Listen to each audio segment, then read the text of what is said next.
자, 그러면 지난번에 이어서 계속 골지체 이야기를 해보도록 하겠습니다.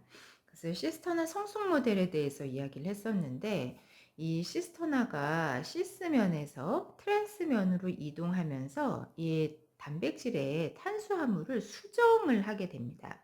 그래서 이 단백질들이 처음에 리보솜에서 합성이 돼서 그다음에 그다음에 소포체를 거쳐서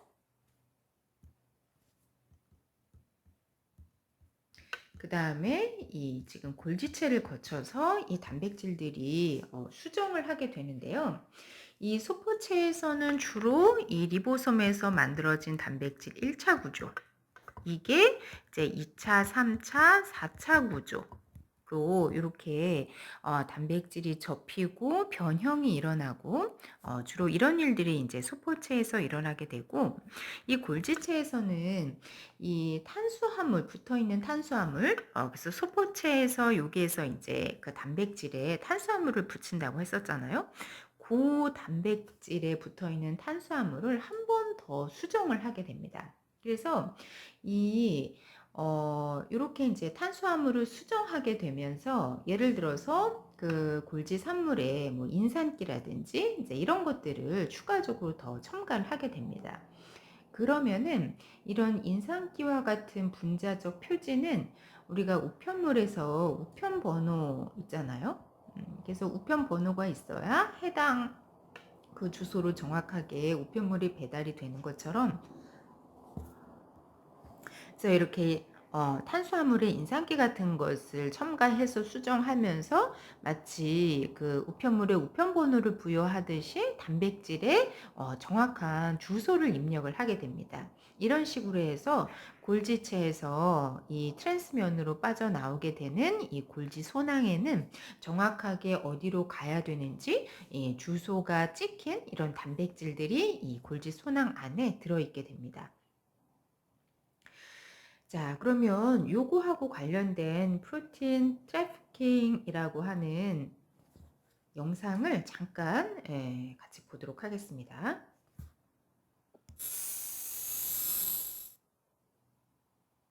It is important that translated proteins are delivered to their specific cellular location. To accomplish this, the protein is transferred through a series of membrane structures. A principal membrane component is the Golgi apparatus. The Golgi apparatus is the sorting organelle of the cell. Proteins from the rough endoplasmic reticulum are sent to the Golgi. As the proteins move through the Golgi apparatus, they are modified and packaged into vesicles. Because the Golgi apparatus receives proteins from one location and targets them for delivery to a second location, it is sometimes considered the post office of the cell. The Golgi apparatus consists of general components: the cis cisterna nearest the endoplasmic reticulum, or ER, the medial and trans cisternae, and the trans-Golgi network. Other key players in this process are the proteins being transported and the enzymes that modify them. Translated proteins are encapsulated in vesicles in the ER. A group of these vesicles fuse, and these fused vesicles form the cis cisterna. As the protein moves through the stack, it is modified by resident Golgi enzymes at specific locations in the apparatus. These modifications are important because they provide the signal that determines the final destination of the protein. So how does the protein move through the Golgi? Movement occurs in waves. First, the cis cisterna becomes part of the medial Golgi cisternae. Behind it, a new cis cisterna is formed by the fusion of vesicles from the ER. Meanwhile, one of the medial cisternae migrates and becomes the new trans cisterna. Collectively, this process is known as the cis maturation model. Proteins are sorted within the trans-Golgi network. Proteins with the same target sequence are destined for delivery to the same location. The trans-Golgi network then buds off into vesicles. These vesicles then migrate to their target location. These locations include internal organelles, such as the lysosome, the digestive organelle of the cell. The vesicles can also be targeted to the cell membrane, where the targeted protein can be released from the cell for delivery elsewhere in the organism.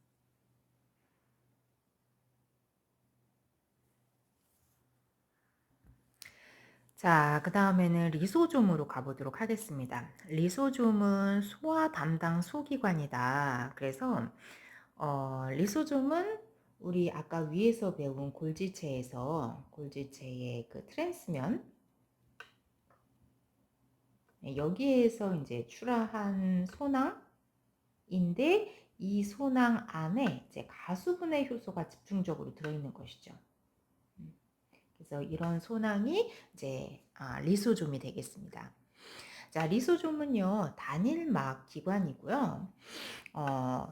굉장히 중요한 일을 담당을 하고 있는데 이 가수분해 효소를 이용한 분해 작용을 하고 있습니다. 그래서 이 가수분해 효소를 가지고 더 이상 필요 없어진 세포 소기관이라든지 그 다음에 세포 외부로부터 들어온 물질이라든지 이런 모든 것들을 다 이 리소좀에서 가수분해 효소를 이용해서 분해를 해주고 있습니다. 이 가수분해 효소들은요, 이제 산성 환경에서 이 최적 pH를 가지는 효소들입니다. 그래서 리소좀 효소는 이제 세포질하고는 pH 조건이 맞지 않기 때문에 이 리소좀 효소가 뭐 약간 흘러나온다고 해서 세포질에서 막 가수분해 효소 작용이 일어나고 그렇게 되지는 않습니다. 그렇지만 만약에 이제 리소좀이 예를 들어서 터져서 그 안에 들어있던 가수분해 효소가 전부 다 흘러나왔다라고 하는 경우에는 자칫 잘못하면 그 세포 전체가 죽게 될 수도 있습니다.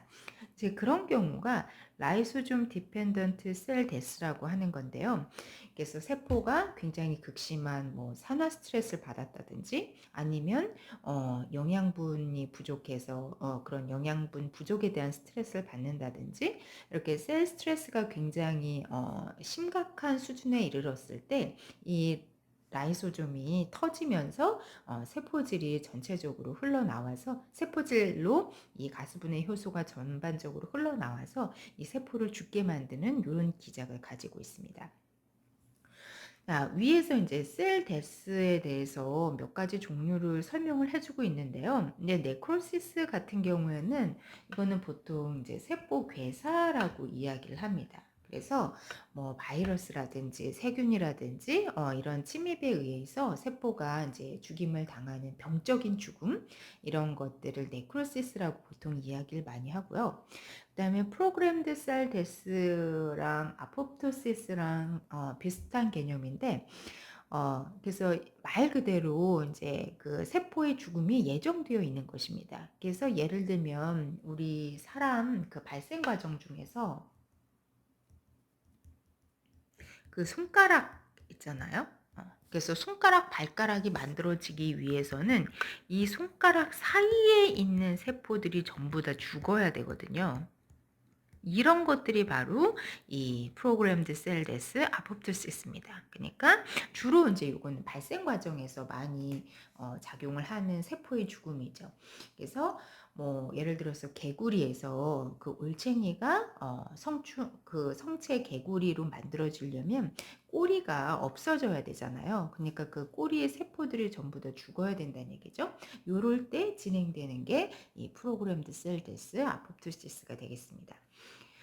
자, 이제 이 리소좀은 식세포 작용, 파고사이토시스라고 하는 식세포 작용을 통해서 이제 세포 외부에서 들어온 지금 이게 이제 세포막이 되겠죠. 그래서 이 세포막 안으로 지금 그 어떤 외부 물질이 유입이 됐습니다. 그래서 이런 것을 이제 식포라고 이야기합니다. 자, 그러면 이 식포하고 그다음에 라이소좀하고 이런 식으로 이제 융합이 일어납니다.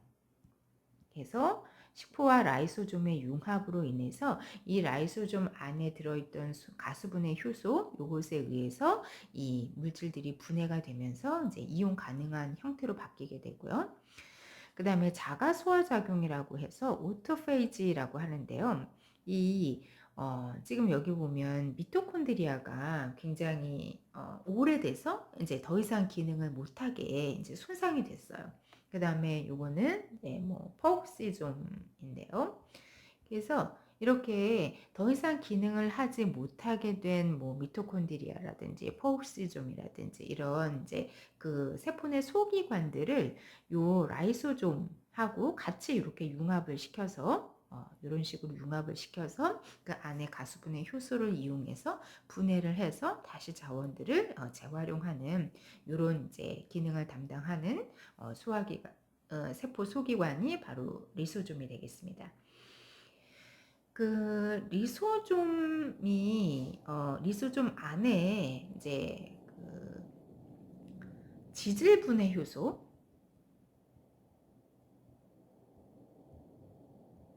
결핍된 질환이 있습니다. 그래서 요 질환이 이제 테이삭스 병이라고 하는데요. 이 테이삭스 병은 지질분해 효소가 결핍되어 있거나 아니면 지질분해 효소가 활성화가 되지 않아서 생기는 질환입니다. 그래서 이 지질이 이제 대뇌와 같은 그 중추신경, 예, 이 뇌와 척수와 같은 이런 중추신경에 축적이 되면서 심각한 뇌 손상을 불러일으킵니다. 그래서 이제 사망에 이르게 되는 굉장히 심각한 질병이 테이삭스병인데 이 테이삭스병이 바로 리소좀 안에 이 지질분해 효소가 결핍되었을 때 이런 증상이 나타납니다.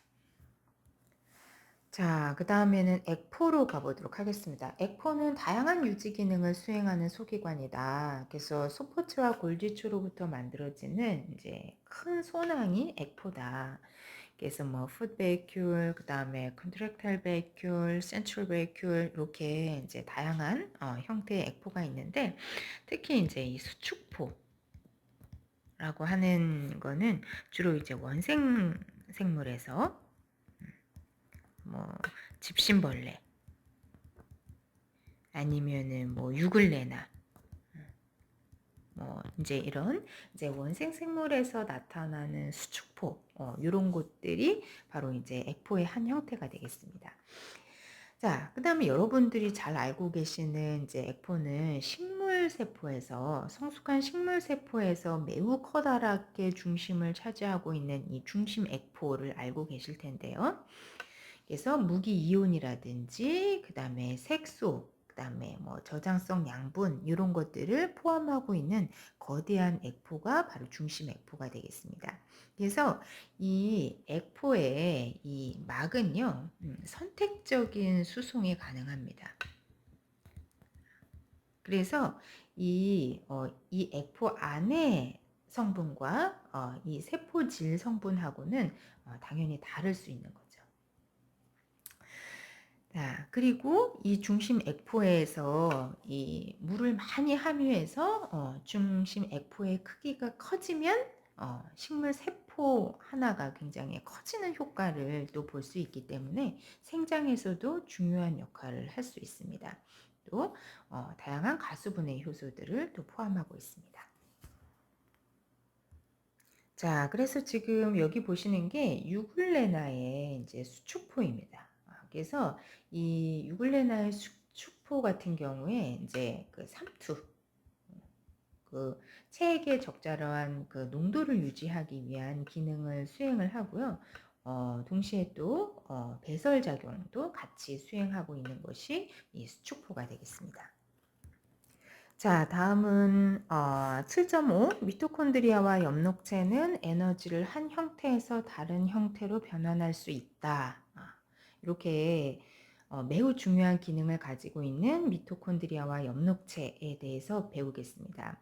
미토콘드리아와 엽록체의 일단 진화적 기원부터 보게 되면 이 세포 내 공생설로 설명을 하고 있습니다. 그래서 미토콘드리아와 엽록체는 원핵 세포였다. 그러니까 원핵 세포가 우리가 알고 있는 이제 세균이잖아요. 그래서 미토콘드리아도 세균이었고 엽록체도 세균이었다.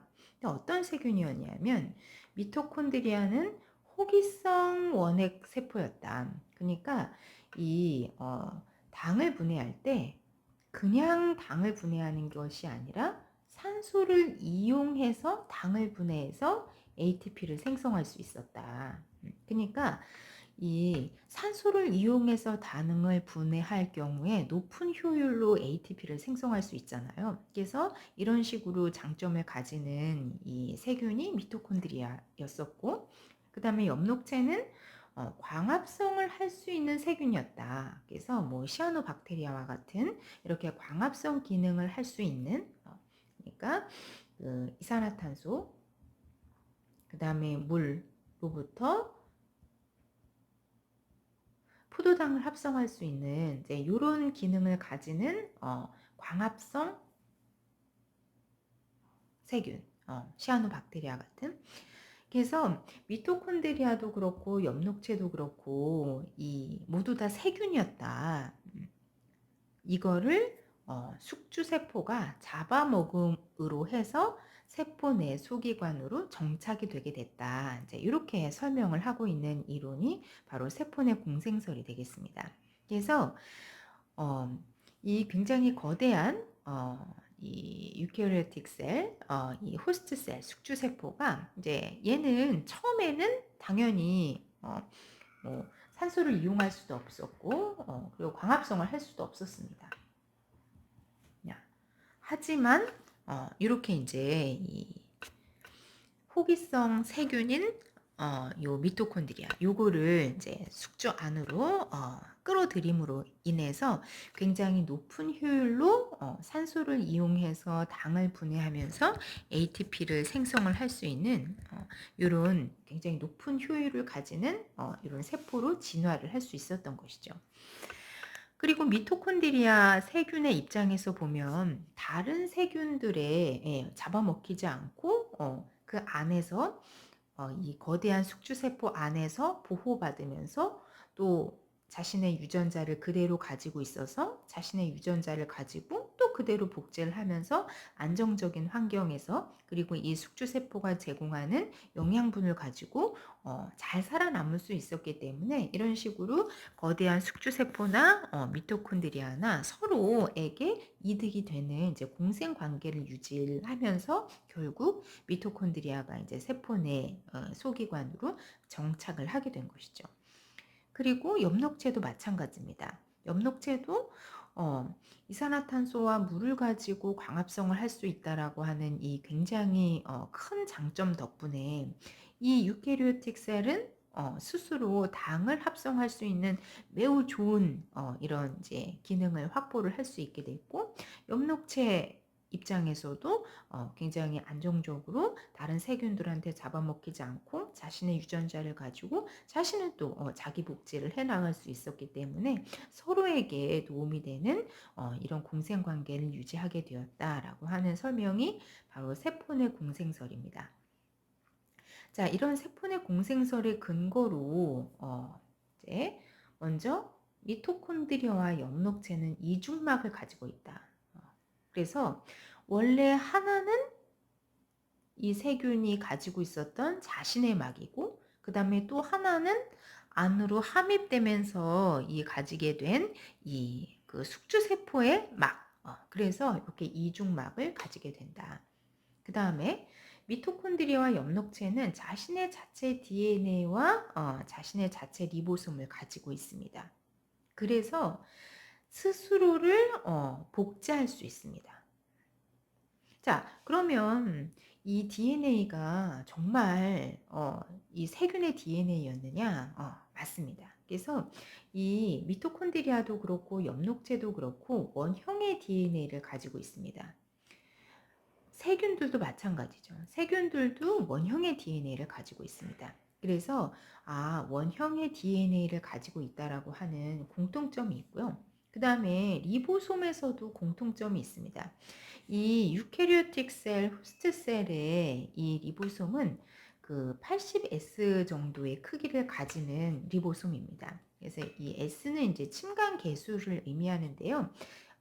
약간 조금 사이즈가 큰 이런 리보솜이다. 이렇게 생각하시면 되겠습니다. 그런데 이제 그 세균의 리보솜은 그 70S 리보솜이라고 합니다. 그래서 상대적으로 약간 좀 사이즈가 작은 요런 이제 리보솜을 가지고 있습니다. 그래서 이러한 것들을 근거로 해서 미토콘드리아와 엽록체는 독립된 세균들이었다. 그런데 커다란 이 유캐리오틱 셀, 호스트 셀에 이제 잡아먹힘으로 인해서 세포 소기관이 됐다. 이렇게 설명하는 이론이 세포 내 공생설이 되겠습니다. 자, 이 세포 내 공생설과 관련된 영상을 하나 같이 또 보도록 하겠습니다. Chloroplasts would not be able to survive outside a cell, but according to the endosymbiotic theory, they were once independently living cells. The first cells on Earth are thought to have appeared around 3.8 billion years ago, 750 million years after the Earth's formation. These cells were prokaryotes, cells lacking organelles or other internal membrane-bound structures. It wasn't until 2.7 billion years ago that eukaryotes, cells with a nucleus enclosed in membranes, appeared in the fossil record. Eukaryotes evolved from prokaryotes. Here is how that is thought to have happened. A prokaryote grew in size, and as it did, its surface area to volume ratio decreased. This is a problem because it now needs to feed more bulk, but it has less surface area to gather nutrients.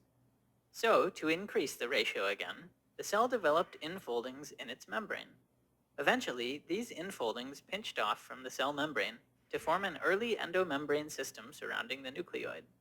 This was the first membrane-bound nucleus, and hence this was the first eukaryotic cell. This eukaryotic cell endophagocytosed an aerobic or oxygen-using prokaryotic cell, which may have been prey or a parasite. Genomic sequencing of cells today indicates that this prokaryote was from a group of bacteria called the alpha proteobacteria. In any case, this cell avoids digestion and becomes an endosymbiont. In other words, a cell living within another cell. Funnily enough, this endosymbiont became useful to the eukaryote. The aerobic prokaryote was able to use oxygen to make energy, a process called respiration, which was nice because the Earth's oxygen concentrations were increasing at this time due to the activity of cyanobacteria. The aerobic prokaryote benefited from its host because the cytoplasm was full of half-digested food molecules. Digesting these molecules with oxygen, the prokaryote produced so much energy that some of the ATP leaked into the cell's cytoplasm. Hooray! So, as other eukaryotes went extinct from the rising oxygen levels, the eukaryote and the endosymbiont became best pals, with the endosymbiont becoming a mitochondrion. At this point, the endosymbiont became an obligate endosymbiont, meaning it cannot survive on its own outside the cell. Sometime later, the same process occurred with the cyanobacterium, which became the chloroplast. This eukaryote was the ancestor of plants and algae. We know that chloroplasts evolved later because plant cells have both mitochondria and chloroplasts, while animal cells have only mitochondria. But what's the proof that endosymbiosis happened? First, mitochondria and chloroplasts replicate on their own through something similar to binary fission, and cells cannot create new ones otherwise. The genome of these organelles is also remarkably similar to those of prokaryotes. Mitochondria, chloroplasts, and bacteria all have a single circular DNA molecule.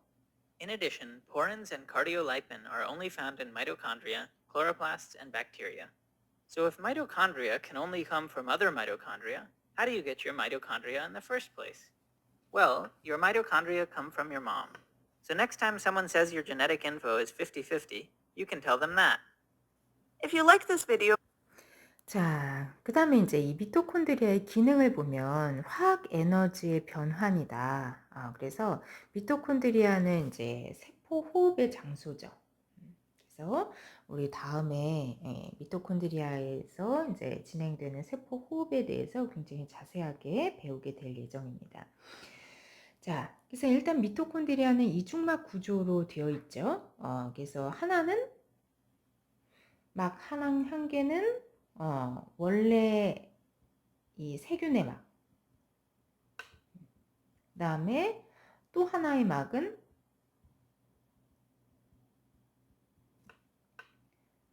숙주세포의 막. 그래서 이 미토콘드리아를 인걸핑한 이 숙주세포의 막, 이렇게 해서 이제 이중막을 가지게 됩니다. 그래서 핵도 이중막을 가지고 있죠. 근데 핵이 이중막을 가지고 있는 것이랑 미토콘드리아랑 엽록체가 이중막을 가지고 있는 이유는 완전히 다릅니다. 그죠? 자, 이 미토콘드리아의 구조를 좀 보시면 일단 아우터 멤브레인이 있고요. 외막이 있고 그 다음에 안에 내막을 보시면 이 내막이요. 이런 식으로 매우 이제 심하게 주름져져 있는 것을 알 수가 있습니다. 그래서 이렇게 매우 심하게 주름져져 있는 이 구조, 이거를 이제 크리스타 구조라고 합니다. 그래서 이 크리스타 구조를 하고 있기 때문에 막의 표면적이 매우 급격하게 증가를 하게 됩니다. 그래서 그 다음에 안쪽 부분, 이 안에 요 안쪽 부분, 여기를 이제 우리 이제 기질이라고 이야기를 합니다. 매트릭스, 기질이라고 이야기를 해요. 자, 그래서 요 내막에 보시면 요 내막에 이 세포 호흡에 필요한 매우 다양한 효소들이 이 세포 호흡에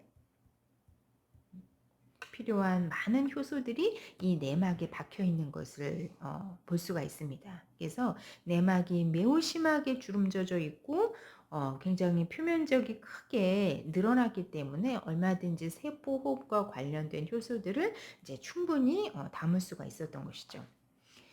자, 그리고 여기 보시면 아까도 이야기했듯이 여기 이제 원형의 이렇게 DNA를 가지고 있습니다. 그래서 원래의 본인 세균이었을 때 가지고 있었던 그 DNA, 원형의 그 DNA를 이렇게 가지고 있는 것을 볼 수 있고요. 그 다음에 리보솜을 가지고 있는 것을 또 볼 수 있습니다. 그래서 이 리보솜은 원래 세균의 리보솜과 매우 유사한 이런 70S 리보솜을 가지고 있다라고 앞에서 이야기를 했습니다. 그래서 미토콘드리아에서는 이제 산소를 이용해서 당을 분해하죠.